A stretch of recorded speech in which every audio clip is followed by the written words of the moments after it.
So, over many years, I've been baking bread and trying to bake breads and successfully bake bread and unsuccessfully bake bread.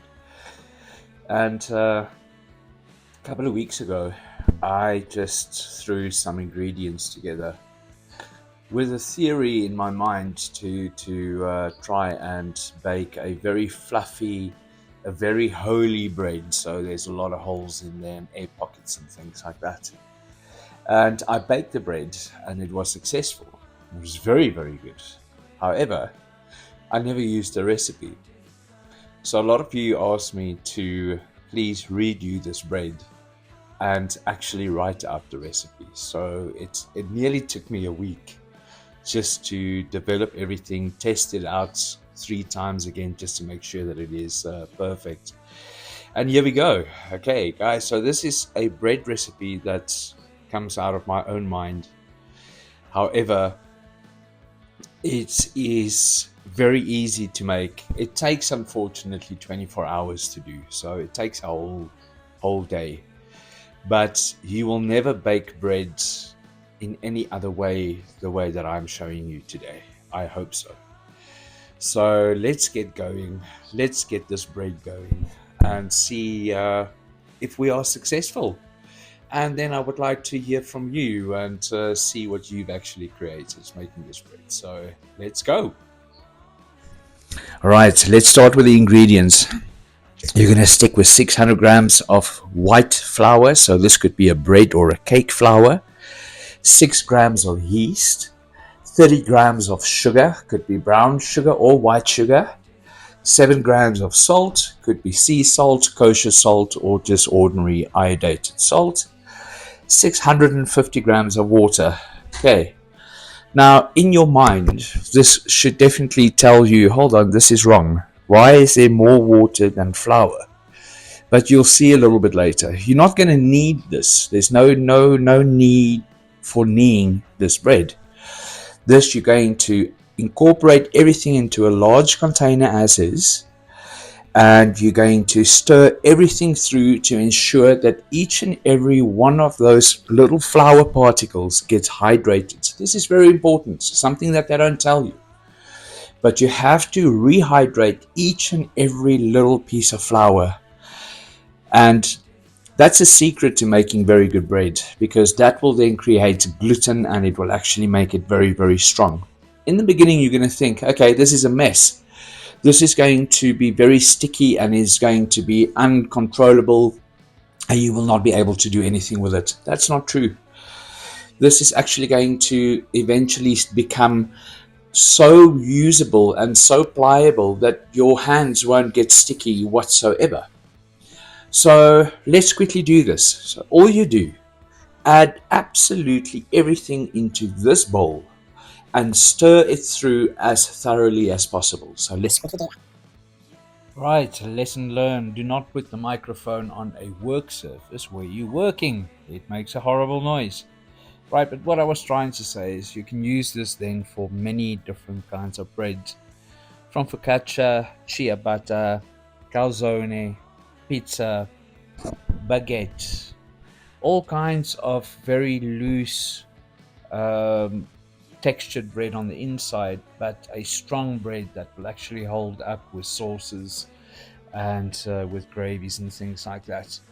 So yeah, it's a very, very good bread dough at the moment, and I'm thoroughly enjoying it from baking to frying it. So I'm very happy with it.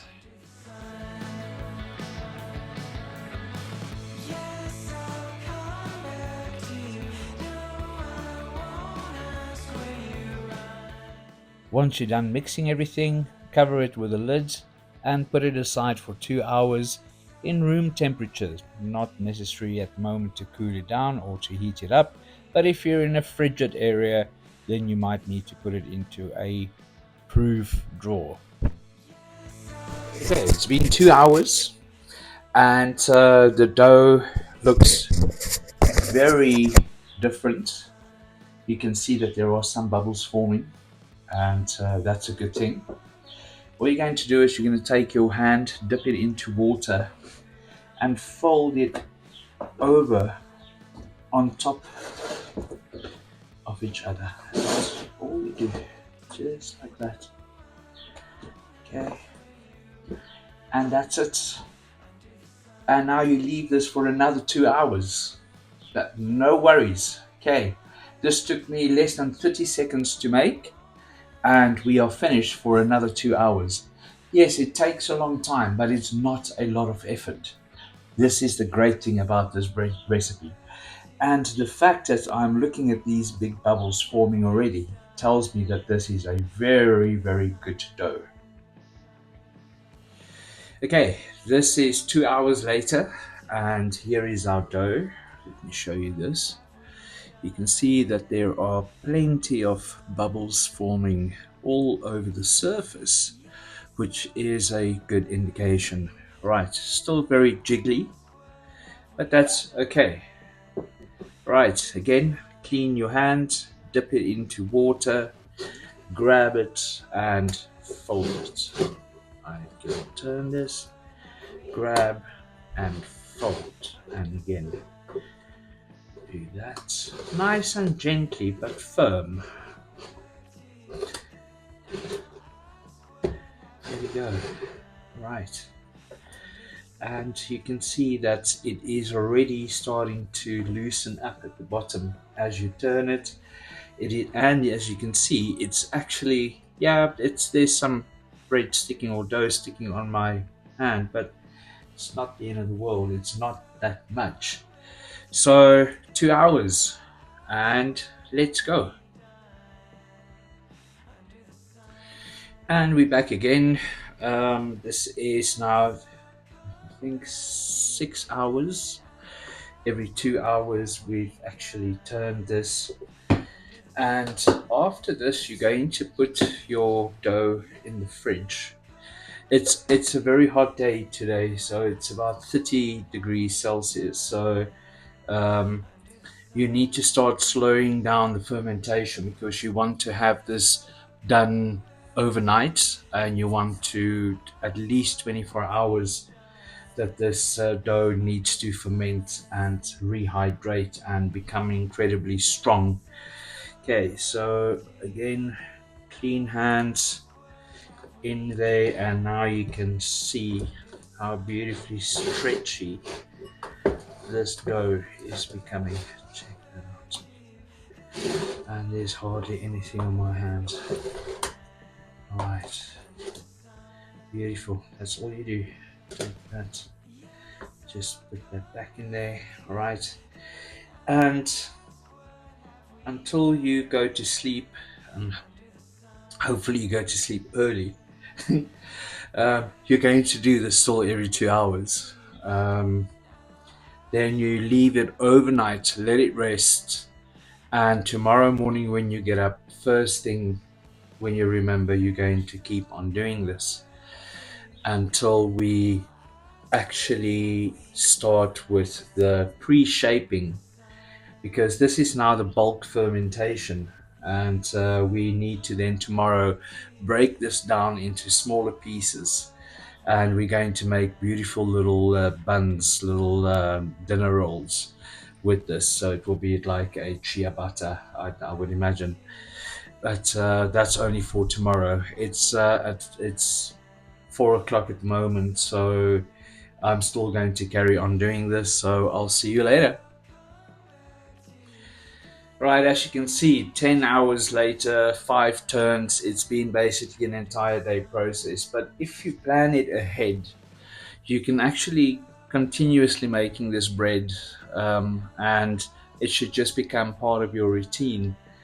As you see, this is not difficult. Look at this. This is what you're looking for. This beautiful bubbles that you see there. And as I touch it, it actually doesn't break. So it tells me that the gluten is very, very strong. The force is strong in this one. Okay, wet hands again. Clean your hands before the time. Grab your dough. Now pull. Look at that. And just put it down. And again, look up. Pull. And down. And you can see how this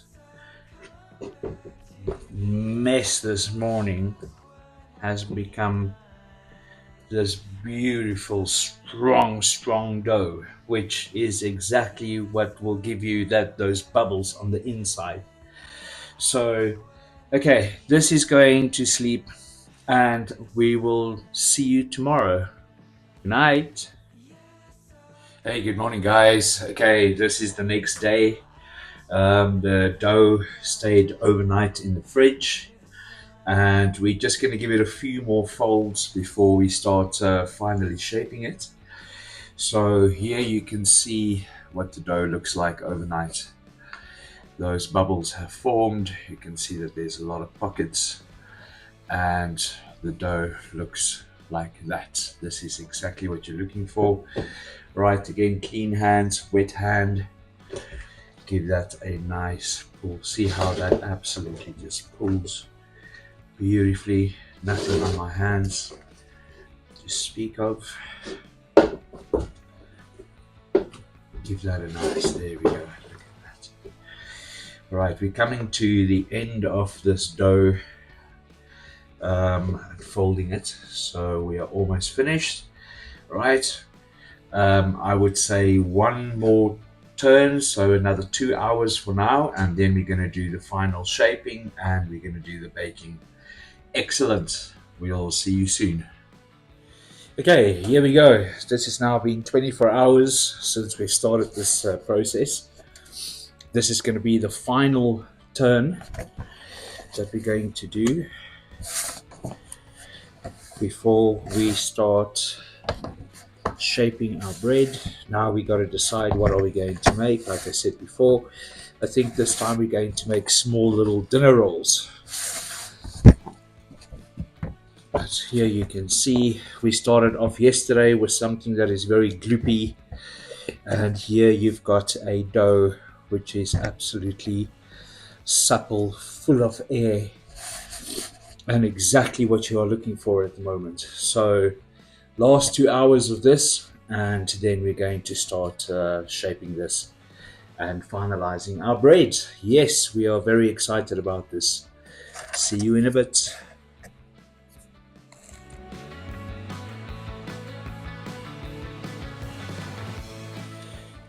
Okay guys, there we go. Another 2 hours is gone. And now for the fun part. You see that I have replaced the water with flour for the first time. We're actually not adding flour, but we're using flour to coat the dough. And now we're going to break this up into the different portions of what we would like to do with this bread. Are we going to make buns, like I said we're going to? Are we going to make baguettes? Are we going to make ciabatta? Or are we going to make maybe a pizza dough? Or will we be making a calzone or a flatbread? But at this stage, your dough is ready. You can see there's a lot of holes and a lot of air in here, which is very good. From now on, we're going to be quite gentle with the process. So I've decided I'm going to break this up into like a dinner roll, which will be 210 grams per roll. And it is going to be a free-forming bread. Now, here's another thing you need to know about bread. You get different types of forming bread. So you get a baton, a boule, you get a ciabatta, which is free-forming. In other words, you're not putting it into a basket covered with flour and then restricting the final rising process for you to be able to get a specific shape. So we're going to do this. First of all, let's try get this out of the container, and then we're going to start dividing this into 210 gram I've also put on my apron for the first time because this can be quite messy, and trust me, I have never came out of this process clean. I'm always covered in flour. All right, at the moment, if your dough is done well, you can flip this, and everything should come out all at once. It is. Like I said yesterday already, this is going to be a good dough. You can see there are little holes there. From now on, we're going to be as gentle as possible with this dough. See here, everything comes out. Nothing sticks. And that's exactly what you want. Oh my, look at that. Okay. Another tool that you're going to need is a scraper. Now, the scraper is just to be able to scrape everything together.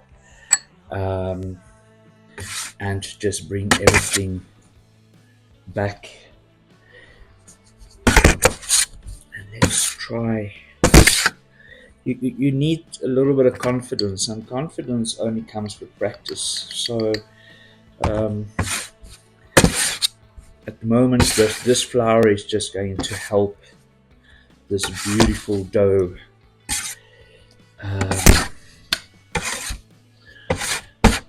just get around the way that I want it to be. Here we go. Oh my god, I wish you can actually just feel it. You've got to try not to puncture these air pockets. And now an interesting question is, what will happen if I bake this entire thing?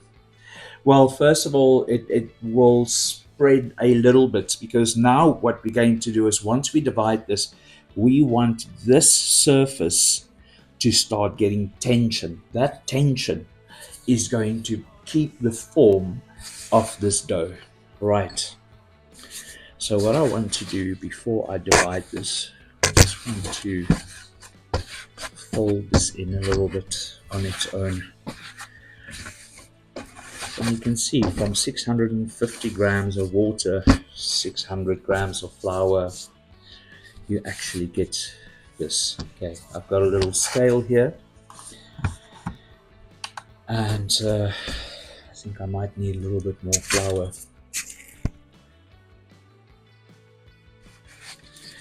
Right, and all you do is take your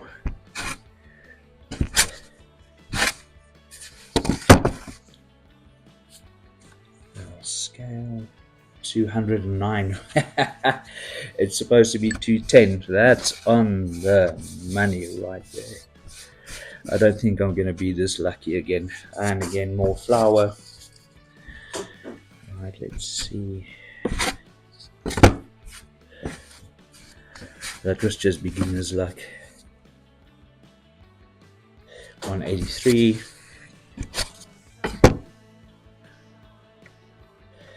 200.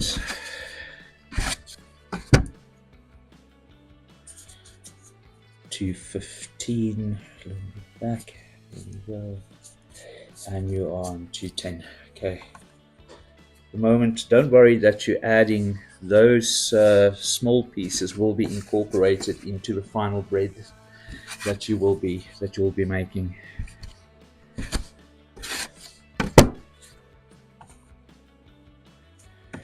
So 212.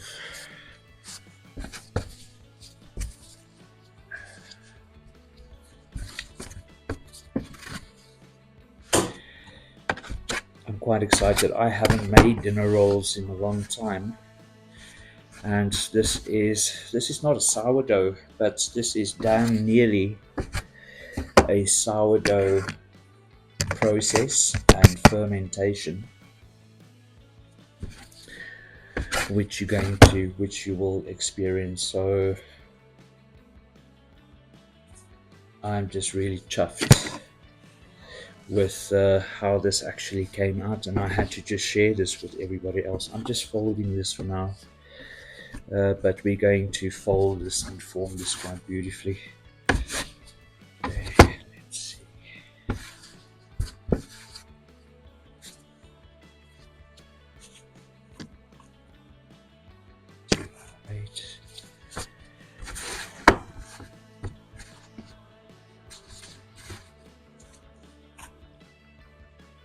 236. See, this is what happens if you don't do it perfectly. But nonetheless, this is good.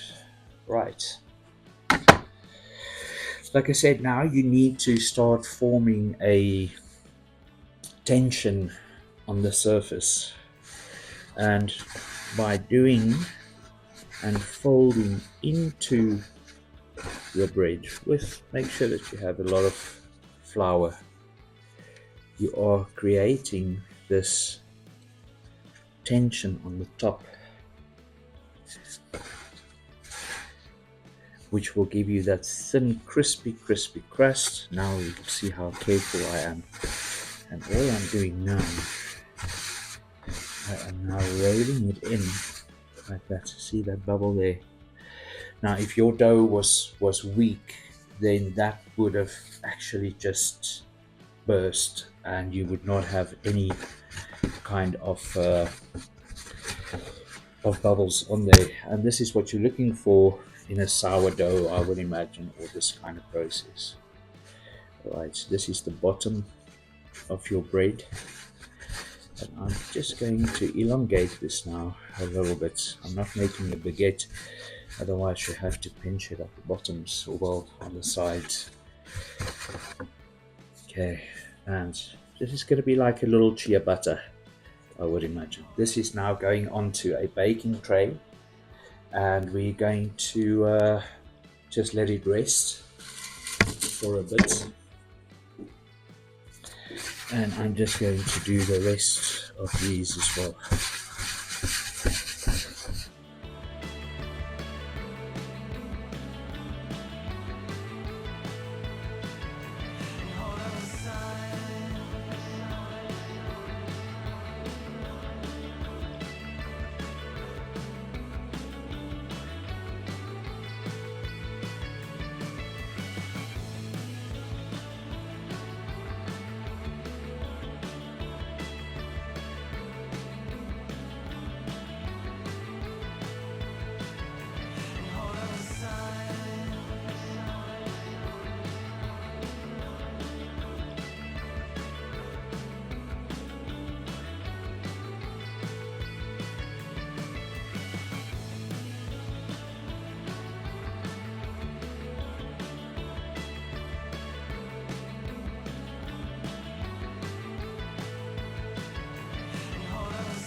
Now at this stage, you want to preheat your oven to 250 degrees Celsius. That's 500 degrees Fahrenheit. Because your bread now needs to have its final proofing, its final resting. And what we do is, at the moment, we just want to pump all that air back into the bread that we have just took out while we were shaping it.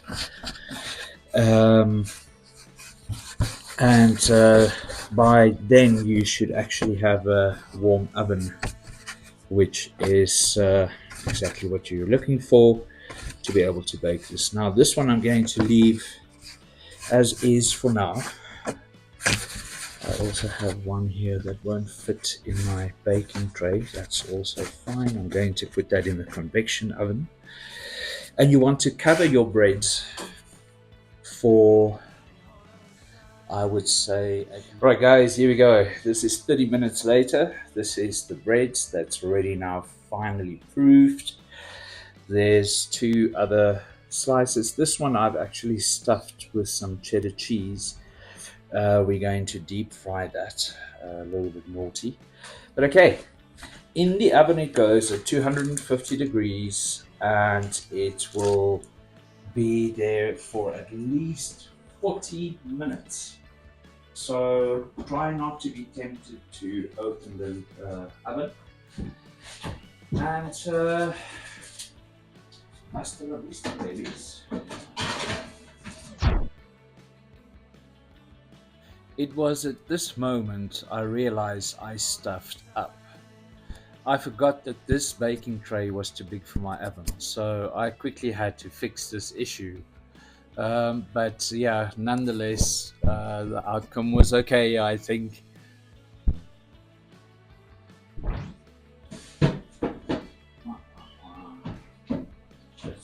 I must say though, this looks very, very nice, very good. So quite satisfied with that.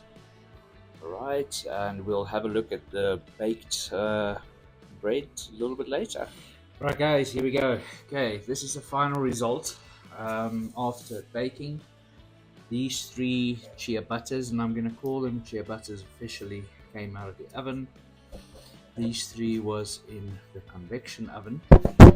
This is the one that I filled with some cheese, vegan cheese, and I fried it. Might have actually overdone it a little bit there. But let's just see how this looks on the inside.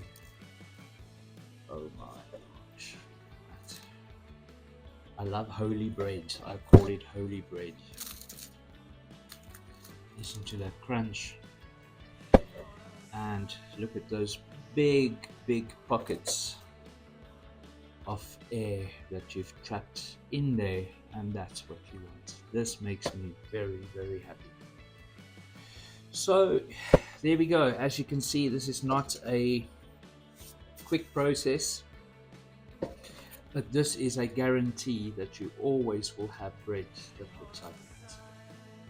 Guys, if there's anything else that you would suggest, please leave a comment. Please subscribe, like, and share, and enjoy making bread. Don't be scared. That's one of my biggest things that I had as a problem. I was scared of it. I was actually afraid of making a mistake. If you make a mistake, that's how you learn. That's how you make a better bread. This is what you want. Bellissimo. Thank you very much for watching, and I will see you soon.